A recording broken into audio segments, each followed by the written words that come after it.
Welcome back to another show of Travel Live Globally, where we are traveling the globe and bringing all the information to you so that you can make a decision on whether you want to travel to a location or you want to live abroad.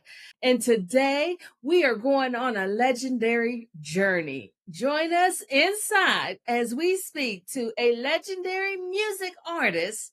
We're going to visit the oldest bar and we're going to go eat at the oldest restaurant in Curacao. So stay tuned and make sure that you catch the end of this episode because while we are at the restaurant, someone is going to be eating something very different. And we're going to share our favorite item off that menu that you need to try when you go visit this special place. So let's go. See you on the inside.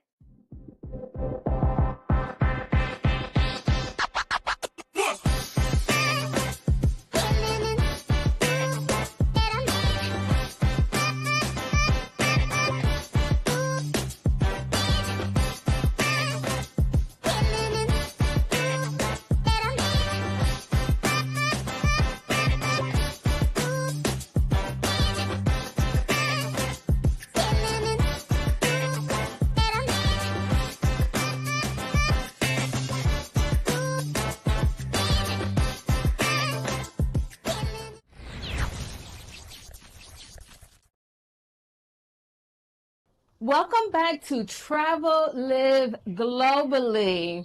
So I went to a business networking event last week and I met Mr. Farley Lowry at the event, and he is a legend in the music scene here. So he's going to share with us.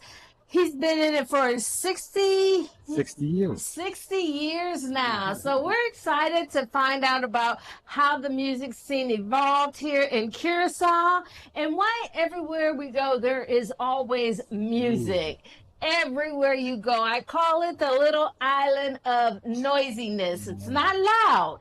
It's not irritating. But everywhere you go, there is music. And So, it's diverse. it is very diverse. So share with us a little bit about yourself and how you got into the music industry.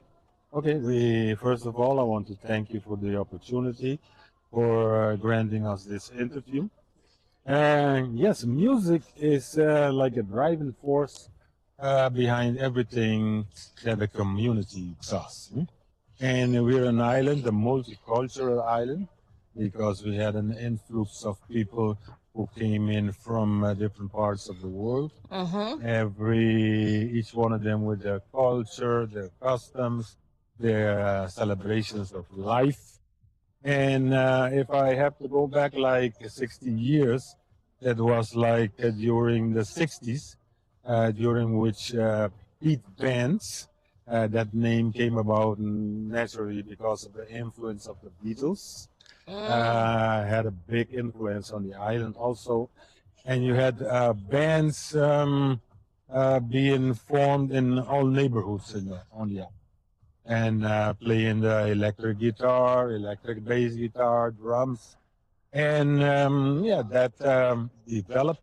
My own career started because my dad inspired me in a Boy Scouts organization. Okay, here on the island. Here on the island. Okay. Yes. And the friar was on top of the Boy Scout organization. He was a Dutchman, but he realized that with music you could keep youth from being on the street, thinking about negative things, doing things really that might harm their future. So what did he do? He imported guitars, microphones, amplifiers, drum sets, etc., which he put in place in a school. Where he was also a school teacher. And in the afternoon, the kids could come in and express their talent in music.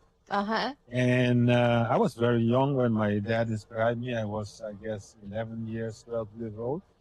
And I wasn't involved in the in the bands because I was very young.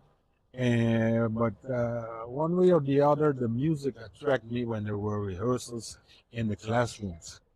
So every time I had like a break between my Boy Scouts assignments, I would ask to go into one of those classrooms to drink water. And once I'm in, I don't go out because I get like hypnotized by the music. Right. And after some of those occasions, two of the leaders were musicians and also school teachers at that school. They noticed my interest and they asked me, "Do you love music?" I said, "Yeah, for sure."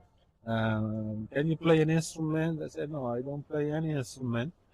Can you sing? I said, "Yeah, I can sing." But I told them I can sing, not knowing that if I could. But then they gave me like some notes with song lyrics and checked out which of them I was familiar with. And I did an audition. Let me call it like that. Oh, wow. And immediately everybody was like, wow, this guy can sing. Wow. You manifested it and stepped into that singing career before you even knew you could do it. Never knew. Yeah.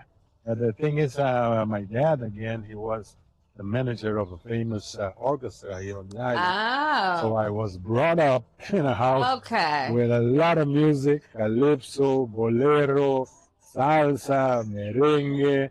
And my mother used to like music from Ella Fitzgerald, Dean Martin, Frank Sinatra. Those kind of music. She was brought up in a different environment. Right. My dad is from Otra Banda, where we are sitting right now. And Otra Banda was a cultural melting pot. Because they had a lot of people because of the refinery who came to live in Otra Banda. All of their different types of music and culture they love. And it became like a musical melting pot here in Otra Banda. Yes. Very local. Yes, I've noticed everywhere I walk, it's different, and it's not the same type of music. It is different music everywhere you go, but it's always moving. It always gets you moving in your seat. Yeah, and it's not rough music either. No. It's just for you to carry on with your responsibilities of the day. People, even if you're sitting in an office or working outside, you always have music. Yep. It's been a little tough doing recording because of the music, but I've enjoyed the music. So what do you do now with your music talent? What are you doing these days with your music talent? The last 3.5 years, I started a morning radio show. It came about more or less influenced by the pandemic. Okay. Because for a lot of years, I still have it. I was doing marketing, but with COVID-19, business were closed.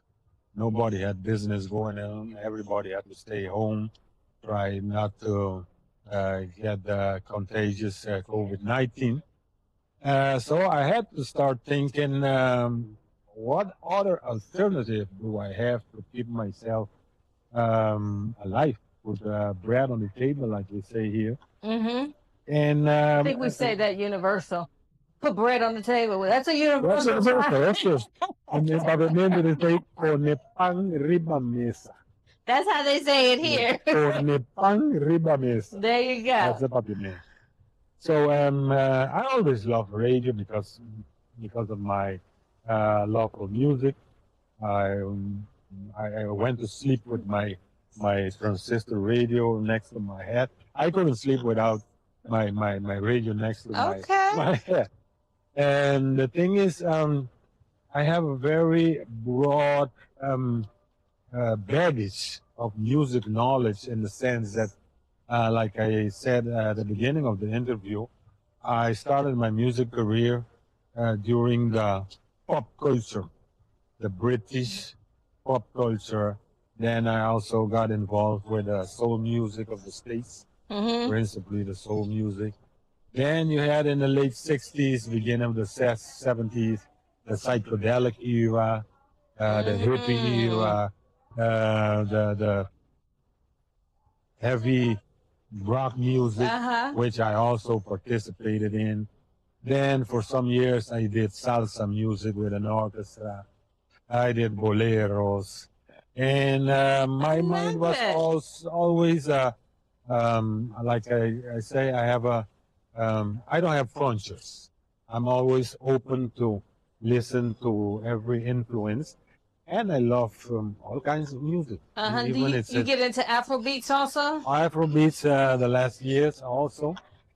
So then I got an opportunity, a new radio station that started out 3.5 years back, and they asked me if I wanted to do a morning show. Caribbean music, Latin American music, Caribbean music, North American music, everything.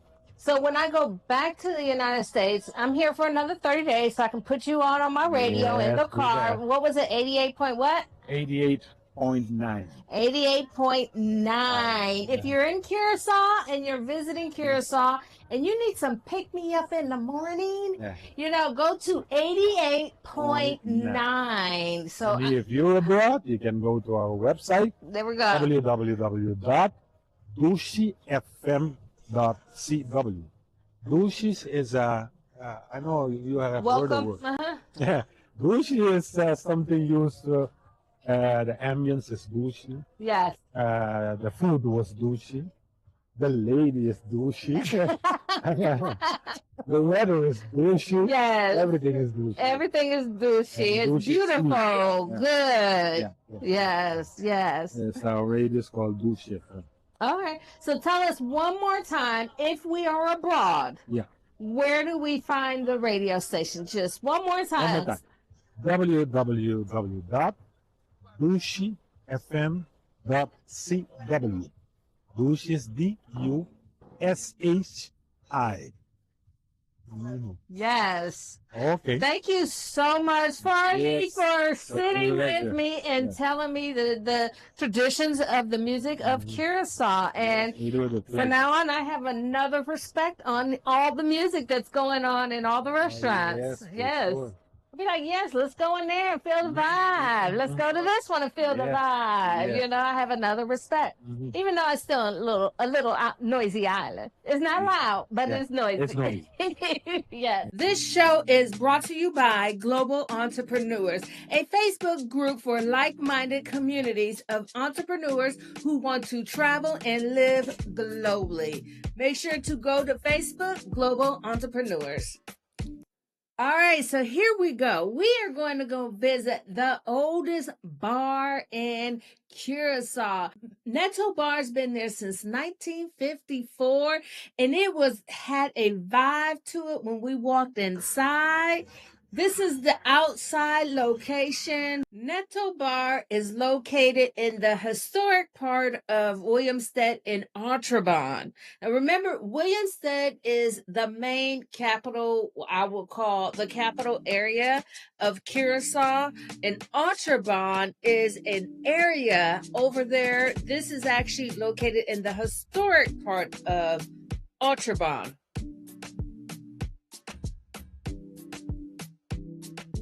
All right, so when you go in, it has a really cool culture, eclectic feel to it.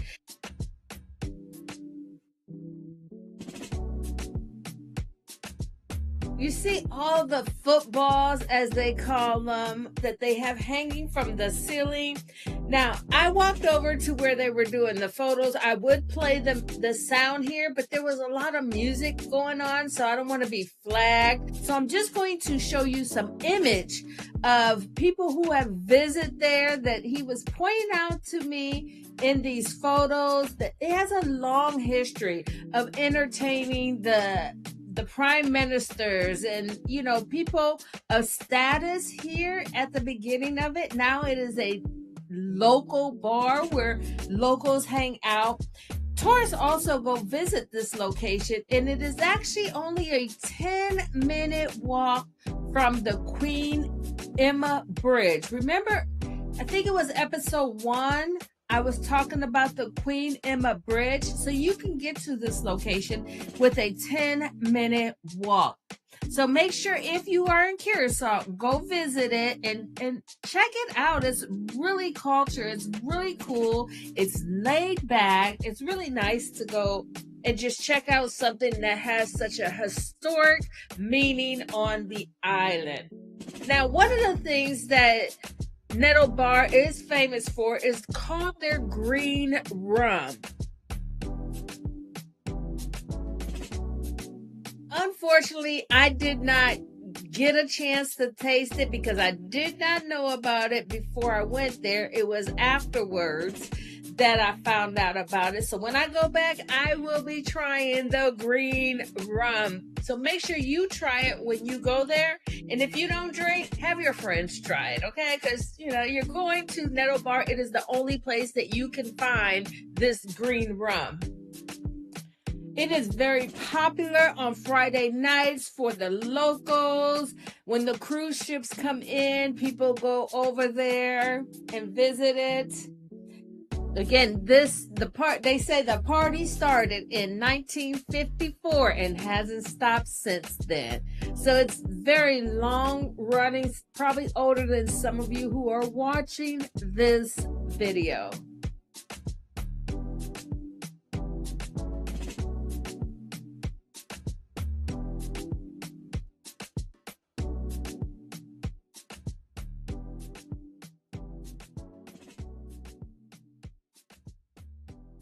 All right, you got your party on and you got enough drinks in you to try this item on the menu of the oldest restaurant in Curacao. Yes, it is a legendary spot to go visit when you are in Curacao. This restaurant is actually located up in West Punt. You're going to travel towards West Punt to get to this location. It is almost at the tip of the island. So you will need a car to get there, or again, like we talked about in episode 2, getting around in Curacao, you could hire a private driver, or I think the bus will go up there too. But, I don't know much about the bus, but you don't want to take a taxi. It's going to cost you too much. But hiring a private driver may be an option if you do not have a car. It is well worth it to go check out Janati's. What's this one? Iguana stew. And I don't want to keep saying it because if I keep saying it, then I'm going to envision in my mind what an iguana looks like, and then I'm not going to want to eat it. Although they say it tastes just like chicken. Does that look like chicken to you? It looks like beef. Okay. No. I'm going to do this. Cut a little piece of that meat so you can see. And it really does look like chicken. Let's see. Ooh.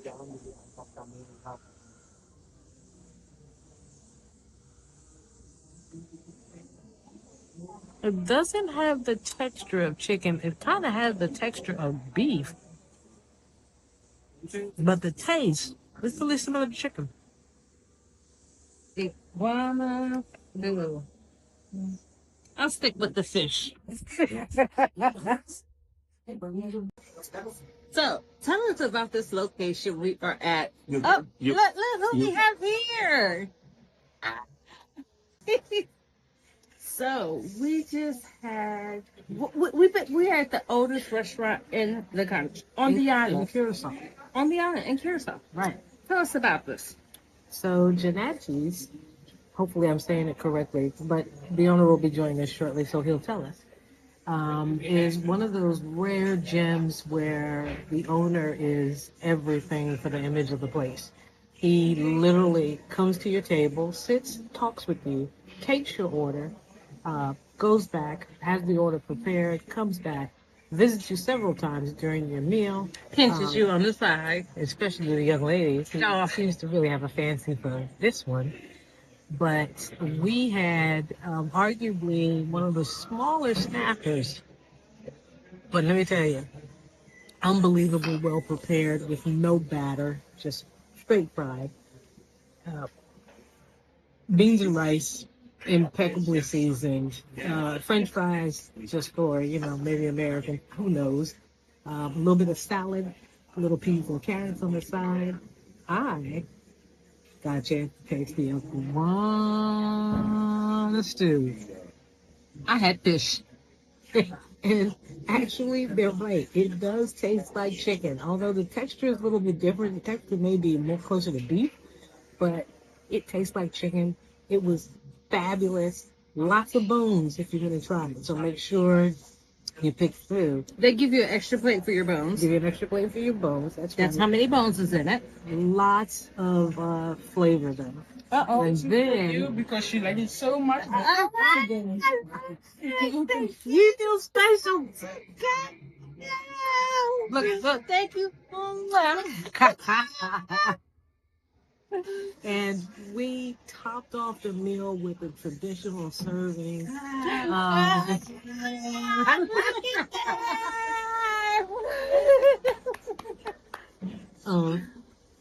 peanut butter. You have a choice between peanut butter and what was it, rum raisin? I think it was rum raisin or just raisin. Whatever. We picked the peanut butter.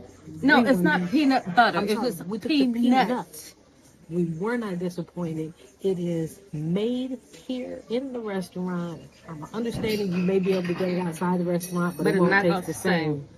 I've never had peanut ice cream, but if you've had it, you haven't had this, and you haven't yet tasted anything as great as this. It's so creamy. We love it so much that they spoiled us and served up a second half To go. for us to go. So, Pizza Nachos here in Curacao, the oldest restaurant on the island, and definitely worth the trip. Yes. Come visit. Bye. So we just got this ice cream. It's peanut ice cream. Not peanut butter, but peanut ice cream. I thought they were talking about putting peanuts on top of the ice cream. But this is peanut. Ain't no butter in this ice cream. It's straight up peanut ice cream. And it's good. It is super good.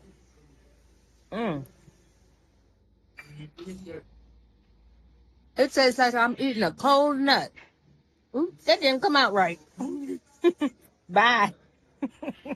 All right, thank you for tuning in to Travel Live Globally. We have been here talking to Farley about the music. We've enjoyed the music. We have a new appreciation of the music here that is on the Curacao Island.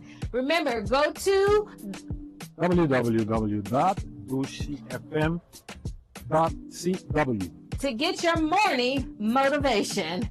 Thank you. See you next week on another episode of Travel Live Globally. Bye. Bye. Thank you. I scream, you scream, we scream for ice cream. Bye.